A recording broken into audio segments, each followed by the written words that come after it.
जैसा कि मैंने एक बार फिर से मैं क्विक रिवाइज कर दूं, ये एनसीईआरटी का पहला पन्ना है जिसको आप लोग अवॉइड करते हैं, ठीक है, इसको नजरअंदाज कर देते हैं।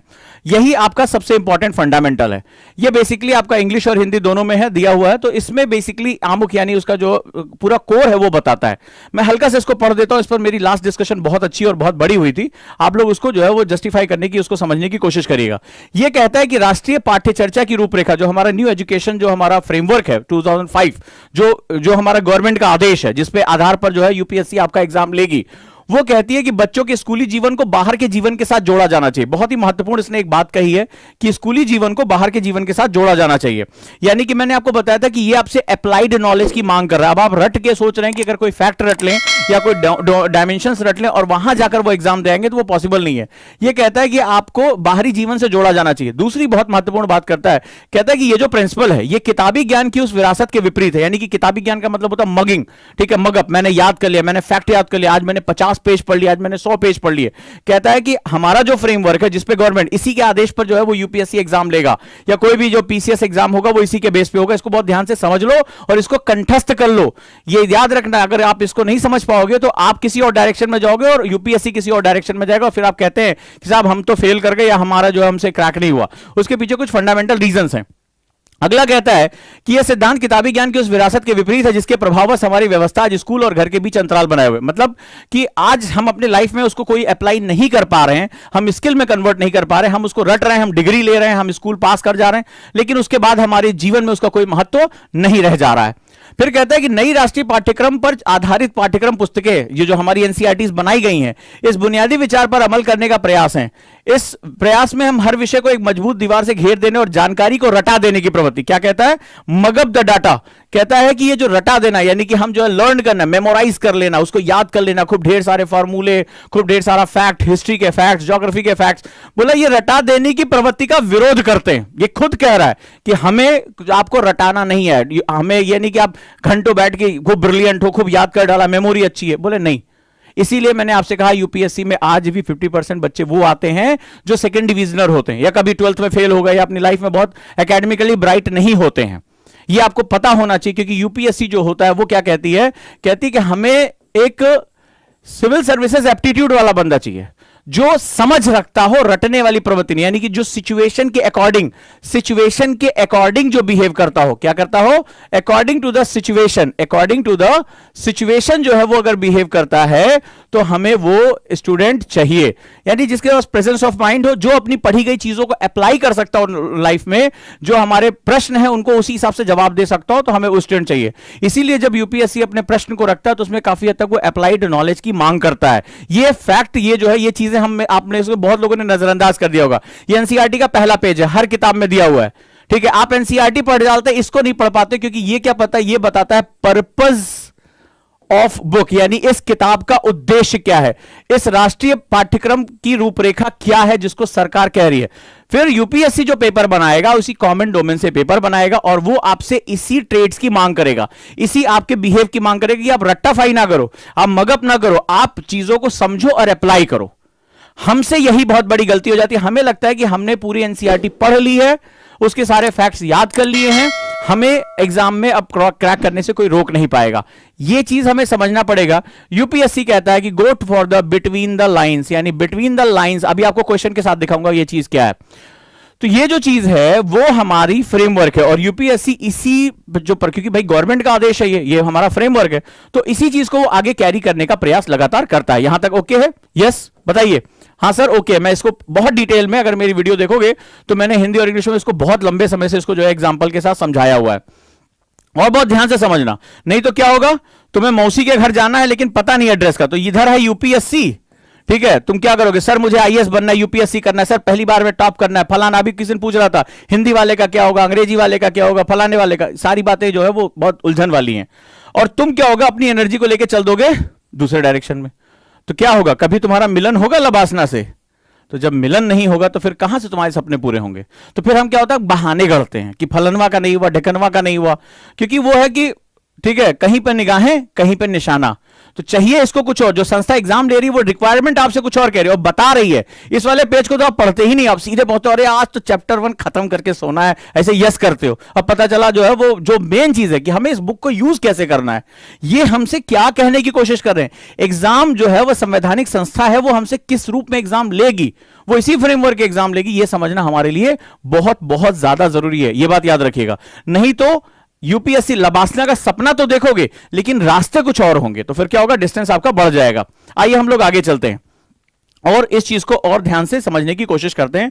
आगे हमारे पास क्या क्या चीजें, अब मैं आपको जो बताने जा रहा हूं कि जो हमारी कॉमन डोमेन की बुक, मैंने बताया था what is common domain book, मैंने आपको इसके बारे में लास्ट वीडियो में बताया था कि कॉमन डोमेन जो है वो जो है आपका कंटेक्स्ट होता है वो क्या होता है, उस वीडियो में आप देखेंगे। तो जैसे मैंने बताया था कि NCERT is NIOS, these are the two very important segments, ये दोनों बहुत इंपॉर्टेंट सेगमेंट्स होते हैं। फॉर एग्जाम्पल हम एनसीईआरटी के बारे में बात करते थे, एनसीईआरटी सर्वसुलभ है, पूरे देश में एक कॉमन फ्रेमवर्क, मैंने लास्ट टाइम आपको एक पूरा कंटेक्स्ट पढ़कर बताया था कि विद्वानों की समिति होती है, उस समिति का एक पर्पस होता है जो गवर्नमेंट के फ्रेमवर्क के अनुसार एक किताब, एक पाठ्यक्रम तैयार करता है और उसकी हर चर्चा, हर जो है चैप्टर्स पे चर्चा होती है, सरकार क्या चाह रही है, कैसे चाह रही है, वो उस बुक्स के थ्रू वो आगे प्रोपगेट होता है। इसलिए आपने देखा कई बार एनसीईआरटी के चैप्टर्स को लेकर देश में विवाद हो जाता है। आपके स्कूल की किताब पे नहीं होगा लेकिन एनसीईआरटी में कोई चैप्टर है, औरंगजेब पढ़ाया जाना चाहिए, नहीं पढ़ाया जाना चाहिए, राणा प्रताप पढ़ाया जाना चाहिए, नहीं पढ़ाया जाना चाहिए, इस पर जो पूरी नेशनल डिबेट होती है। तो ऑब्वियस ही बात है, जब आप एक अखिल भारतीय संस्था यानी कि आप यूनियन पब्लिक सर्विस कमीशन का हिस्सा बनना चाहते हैं तो वो इस तरह के कॉमन डोमेन का इस्तेमाल करेगी। अब सवाल यह है कि एनसीईआरटी को पढ़े कैसे, ठीक है। जैसे मैंने आपको एक हल्का सा एग्जांपल दिया था, छोटा सा नन्हा सा एग्जांपल दिया था कि these are the books of geography itself. ये ज्योग्राफी की 6वीं 12वीं किताब है, बहुत छोटी, देखो कितनी हल्की फुल्की किताब है, ठीक है, केवल ज्योग्राफी की। अरे देखो अच्छा खासा इसमें वजन है और बहुत अच्छा खासा सेगमेंट है। अब हमें क्या करना है, इसी तरह की हिस्ट्री, पॉलिटी, इकोनॉमी, साइंस। अब सवाल है कि इतनी किताबें 56 के आसपास बुक्स बन रही हैं, 2000 से ज्यादा पेजेस बन रहे हैं। अब सवाल है कि हमें पढ़ना कैसे, दिमाग में ये बात आती तो जरूर होगी, आपसे ये तो कहा होगा, आपके चाचा, फूफा, ताऊ, किसी ने मिला होगा सीनियर, एनसीईआरटी पढ़ना जरूरी है, तो ज्ञान आपको मिल गया होगा। मैंने आपको बताया कि क्यों पढ़ना जरूरी है, ये भली बात। अब सवाल यह है कि इसको पढ़ना कैसे पढ़ना है, ठीक है। क्या सारे पन्ने मुझे पढ़ डालने हैं, मुझे ए टू जेड करो, एक से पढ़ डालो सारा। अब सवाल है कि ये कितना इंपॉर्टेंस रखती है, सबसे बड़ा जरूरी ये है। दूसरा, ये भारी भरकम कह तो तुम दो कि इसको पढ़ डालो, अभी इसको मैं जब सारा कंपाइल करूंगा इतना जो है तैयार होगा, बाबू इसको हम पढ़े कैसे। तो मैंने कल लास्ट टाइम जो है आपको नई वाली एनसीईआरटी पढ़ने के लिए प्रेरित किया था, ये आपको एक जवाब दे दिया। आज मैं आपसे बात करूंगा कि एनसीईआरटी की इंपॉर्टेंस कहां है और वो क्वेश्चन बीटीएल एनसीईआरटी को जो यूपीएससी, देखो एक होगा स्कूल का बच्चा पढ़ेगा, ठीक है, तो आप स्कूल के बच्चे तो हो नहीं कि आज 6ठी क्लास का आपको एग्जाम देना तो 6th क्लास की एनसीईआरटी पढ़ डाली, पेपर की कटिंग वटिंग करके मास्टर जी से ग्रेड ले लिए, ये तो आपको करना नहीं है। आप कौन हो, आप इस एनसीईआरटी बुक को किसके लिए पढ़ने जा रहे हो, यूपीएससी के लिए पढ़ने जा रहे हो या पीसीएस के लिए पढ़ने जा रहे हो, दोनों लोगों के लिए बहुत इंपॉर्टेंट है आज की डेट में। तो आप स्टेट एग्जाम या यूपीएससी के लिए पढ़ने जा रहे हो, अब आपके पढ़ने का तरीका इसके पढ़ने के तरीके से अलग होगा। इसीलिए जब आप इसको जो है वो लाइन बाय लाइन इस तरह से पढ़ते हो या बिना उसके अर्क को समझे पढ़ते हो तो आप सिर्फ अपना टाइम वेस्ट कर रहे होते हो, अपना एफर्ट, अपनी एनर्जी वेस्ट कर रहे हो। तो मैंने ये तक देखा बच्चे साल साल, 1.5 साल जो है एनसीईआरटी पढ़ते रहते हैं और आउटपुट उनका नहीं निकलता है। हमें जो तैयारी करनी है उसमें हमें जो पढ़ना है वो पढ़ना है BTL, between the lines, right. Between the lines बड़ी इंपॉर्टेंट चीज होती है, यानी ये तुमसे कह रहा है नेक्टर्स निकालने हम पढ़ेंगे, यानी इसका अप्लाइड पार्ट, क्योंकि पहले से कह रहा है कि आपको रटना नहीं है, ये सारा आपको बैठ के रटना नहीं है, कह रहा है कि इसमें एप्लीकेबल पार्ट यानी बिटवीन द लाइन पार्ट्स आपको समझना है। और इस बात को बड़े इंपॉर्टेंट तरीके से समझना, बहुत ही महत्वपूर्ण बात मैं आप लोगों से कहने जा रहा हूं, बहुत महत्वपूर्ण बात कहने जा रहा हूं और इसकी गहराई को समझने की कोशिश करना, ये गलती नहीं होनी चाहिए। मैं आपको प्रूफ देने जा रहा हूं, ठीक है, रेडी हो। अब मैं आपको कुछ प्रूफ दिखाता हूं कि बीटीएल जो है वो एग्जाम के लिए, यूपीएससी एग्जाम के लिए इतना इंपॉर्टेंट कैसे है, और मैं आपको प्रूफ के साथ प्रूफ कर एक एक पेज नंबर फोटो दिखाऊंगा तुम्हें, रेडी। चलिए अब मैं आपको दिखाता हूं कि बीटीएल को अगर हम बेस करें, आपके सामने ही मैं उसको निकालूंगा और यहां पर अगर हम उसको समराइज करें प्रॉपरली, LWMI में लेकर आए, लेस वर्ड मोर इंफॉर्मेशन, तो एनसीईआरटी हमारे लिए कितनी हेल्पफुल हो जाती है, इसका अब आप जो है वो इंपॉर्टेंस देखने जा रहे हैं। चलिए अब मैं आपके सामने कुछ इंपॉर्टेंट चीजें प्रस्तुत करने जा रहा हूं, चलिए देखते हैं। ये रहा आपका प्रीवियस ईयर पेपर से मैंने कुछ सैंपल लिए हैं, ठीक है, क्लियर है, विजिबल है। इंग्लिश में मैं बोल देता हूं, हिंदी में ये टाइप है अभी, तो इसको देख लेते हैं। तो एनसीईआरटी से क्वेश्चन कहां है, मैं आपको प्रूफ के साथ उसको मैं बताता जाऊंगा, ध्यान से उसको समझना और समझना। क्वेश्चन है भारत में भूमि उपयोग वर्गीकरण का सन्निकट निरूपण निम्नलिखित में से कौन सा है। अब आप एक स्टूडेंट हो, आपके पास 56 से ज्यादा एनसीईआरटीज हैं और ये क्वेश्चन आया हुआ है आपके यूपीएससी प्री में, ठीक है। भारत में भूमि उपयोग यानी कि लैंड जो आपका यूजेज है, वो कह रहा है कि जैसे हमारी एग्रीकल्चर में जो लैंड यूजेज हो रहा है, या आज हमारा जो भारत के पास 2.4% भूमि है, तो 2.4% हमारे पास लैंड का ज्योग्राफिकल एरिया है। तो वो कह रहा है कि आज हमारे पास ये किस तरह से जो है हम आज इसका इस्तेमाल कर रहे हैं, ठीक है। तो ये हमारा प्रीवियस ईयर, तो उस समय के डाटा के हिसाब से इन्होंने एनसीईआरटी पे क्वेश्चन पूछ लिया। ये कह रहा है कि जो हमारा नेट सोन एरिया है यानी कि बुआई क्षेत्र 25% है, वन 30% यानी फॉरेस्ट 30%, और अदर जो एरियाज है जहां पर हम और एक्टिविटी कर रहे हैं वो हमारे पास 42% है। या बी ऑप्शन कह रहा है कि नेट बुआई क्षेत्र 58%, वन 17% या अन्य क्षेत्र 25%। चूंकि वन रिपोर्ट जो होती है बड़ी इंपॉर्टेंट होती है और राष्ट्रीय चर्चा का हर 2 साल पे राष्ट्रीय चर्चा का विषय बन जाती है, ठीक है। तो ये यहां पर अगला कह रहा है कि जो नेट सोन एरिया है यानी कि जहां पर बुआई हो रही है 43%, वन यानी फॉरेस्ट 29% और वन क्षेत्र 28%, ठीक है। और जो नेट सोन एरिया 47, 123, अन्य क्षेत्र 30% के आसपास बढ़ रहा है। तो नेट सोन एरिया जहां पर, ये नहीं कि एग्रीकल्चर फील्ड की बात हो रही है, यहां पर बात हो रही है कि नेट सोन एरिया जहां पर उस साल उस फसल में बुआई हुई हो, जो या बारंबारता यहां पे प्रायोरिटी आपको दिखाई पड़ रही है। तो आपको ये समझ में आई, क्वेश्चन हमारा पूछा गया है। अब सवाल है कि इसका सोर्स क्या हो सकता है, चलिए हम लोग देख लेते हैं। तो इसका जो सोर्स है, चलिए उसके बारे में हम बात करते हैं।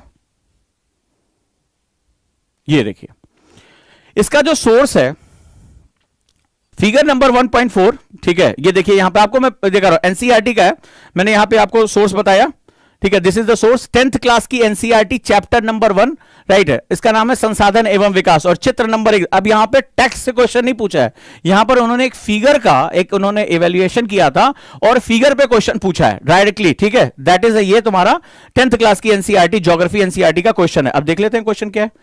अब देखिए ये है रहा हमारा क्वेश्चन। अब ये देखिए ये रहा आपका चित्र नंबर 1.4, राइट। और कह रहा है कि ये एक पाई चार्ट है, इसीलिए आपने देखा होगा आप जब सीसैट पढ़ते हैं, आपको पता है ना सीसैट में आपके मैथ्स में एक पोर्शन होता है डाटा इंटरप्रिटेशन, पाई चार्ट। आप लोगों ने अगर सिलेबस देखा होगा प्री में आपका आता है मैथमेटिक्स, ठीक है, सीसैट, तो उसमें आपको पाई चार्ट, बार ग्राफ, ये सब आपको पढ़ना पड़ता है, डाटा इंटरप्रिटेशन पढ़ना पड़ता है। एक्चुअली आईएएस ऑफिसर को अपनी लाइफ में बहुत सी फाइलों में data interpretation, pie chart, bar graph, अभी आपने देखा कोविड के कितने केसेस हैं उनके ग्राफ दिए गए, राज्यवार ग्राफ दिए जा रहे हैं, कहां कितनी डेथ हो रही है, कहां कितना वैक्सीनेशन हुआ, ये डाटा उनको हमेशा पढ़ना पड़ता है। इसीलिए यूपीएससी ने क्या किया, वहां पर 2011 में बदलाव किए और 2011 में बदलाव करके उन्होंने मैथमेटिक्स में वो चीजें डाली जो आगे चलकर आपकी लाइफ में ट्रेड्स हैं जो आपको यूज करना पड़ेगा as an IAS officer, IPS officer. आपके राज्य में कितना अपराध हो रहा है, कितनी महिलाओं के खिलाफ, ये सब क्या होगा आपको पाई चार्ट या बार ग्राफ में हमेशा मिलता रहेगा। अब इसने कोई टेक्स्ट ना इस्तेमाल करके डायरेक्टली देखो यहां से क्वेश्चन उठा लिया, डायरेक्टली क्वेश्चन उठाया यहां से, एनसीईआरटी का पहला स्रोत। आइए आगे देखते हैं। अगला क्वेश्चन है, कह रहा है कि शेवराय पहाड़ियां कहां स्थित हैं। फैक्ट बेस्ड ज्योग्राफी का क्वेश्चन है, शेवराय पहाड़ियां कहां स्थित है। अब तो और ज्यादा कॉम्प्लेक्स क्वेश्चन आने लगे, तो मैं छोटे छोटे एग्जांपल के थ्रू आपको बताता रहूंगा, ठीक है। अब देखिए ये क्वेश्चन आया, ये यूपीएससी प्री का क्वेश्चन कह रहा है आंध्र, कर्नाटक, केरल, तमिलनाडु कहां पर हमारे पास ये मिल रहा है। अब इसका जो सोर्स है वो 9th क्लास की एनसीईआरटी है, चैप्टर नंबर 2 ज्योग्राफी, नाम है भारत का भौगोलिक स्वरूप, पेज नंबर 14। चलिए देख लेते हैं। ये आपका सोर्स भी मैं आपको बता दे रहा हूं कहां से क्वेश्चन आया हुआ है, ये प्री का क्वेश्चन कहां से हमें मिला हुआ है। चलिए देख लेते हैं।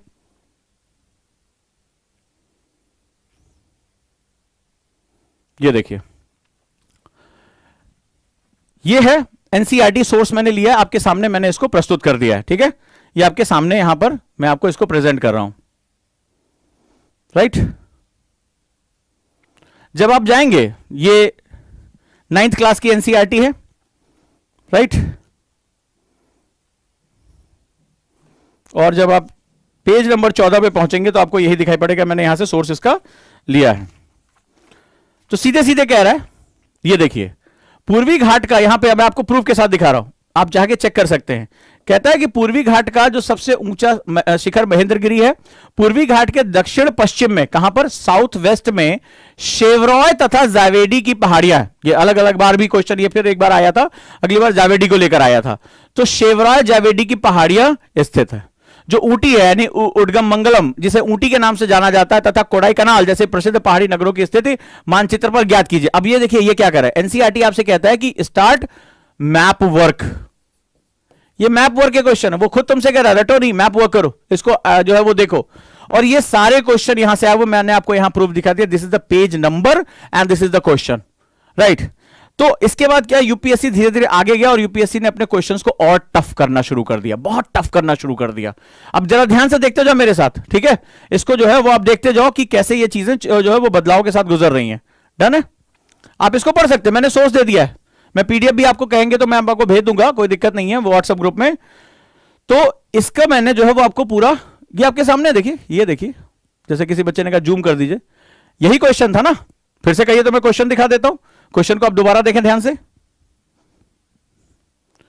कह रहा है शेवराय पहाड़ियां कहां स्थित हैं, ठीक है, तो ये आगे मैप वर्क कह रहा है। अब जरा यहां ध्यान से देखिएगा, ये क्वेश्चन है और ये रहा इसका सोर्स, ठीक है, ये इसका सोर्स है पूरा। अगर आप पढ़ेंगे तो पश्चिमी घाट की ऊंचाई, आप ये जैसे जाएंगे अनाईमुड़ी के तथा फलाना डोडा बेटा है, पूर्वी घाट का सबसे ऊंचा पर्वत ये है, और पूर्वी घाट के, दैट इज इन द पूर्वी घाट, शेवराय तथा जावेडी की पहाड़ियां स्थित हैं। अब आप क्या करोगे, अब जो मैं आपको ये मुझे आपको सिर्फ दिखाना, ये महत्वपूर्ण मुद्दा नहीं था, जो आपको मैं बीटीएल वर्ड यूज कर रहा था, जिसमें आप सबसे बड़ी गलती करते हो, और जब आप उसको रीड आउट करते हो, आप मगअप करते हो, याद करते हो, आपसे बिगेस्ट मिस्टेक होती कहां है, जिस पर आप ध्यान नहीं दोगे।